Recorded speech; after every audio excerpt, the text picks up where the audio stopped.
आप देख रहे हैं नालंदा एंटरटेनमेंट। अब आप डीएसपी सिंह की रिपोर्ट सुनिए। सरकारी ज़मीन पर अवैध कब्जा करने वाले हो जाएं होशियार, क्योंकि ऐसा करने वालों पर अब एफआईआर शुरू कर दी गई है। तत्काल तो शुरुआत खत्रीसराय प्रखंड के कटौना पंचायत अंतर्गत कटौना गांव का है, जहां कुछ लोगों ने सरकारी ज़मीन पर पहले बांस की घेराबंदी किया। ऐसा करने पर जब कोई रोक या परेशानी नहीं हुई तो उनका मनोबल बढ़ गया और वे बांस का घेराबंदी हटाकर दीवार खड़ी कर दिया। इस बात की खबर जब सीओ को लगी तो सीओ धीरज प्रकाश द्वारा स्थल पर जाकर दीवार लगाने से रोक लगा दिया। सरकारी ज़मीन को दखल करने वाले लोगों ने सीओ से कहा कि यह मेरा निजी ज़मीन है, अगर आपको विश्वास नहीं है तो इस ज़मीन का आप नापी करा लीजिए। बात भी चला पब्लिक का ही। उक्त ज़मीन का एक सरकारी और 2 निजी अमीन से सीओ की उपस्थिति में नापी कराई गई।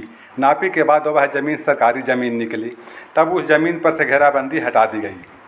दूसरे ही दिन सीओ साहब को खबर मिली कि उस सरकारी ज़मीन पर बाउंड्री किया जा रहा है।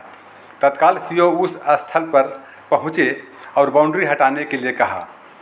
इस पर वे लोग तैयार नहीं हुए, पर प्रशासन द्वारा बल प्रयोग किया जाने लगा तो प्रशासन और अवैध कब्जा करने वालों में नोकझोंक होने लगा।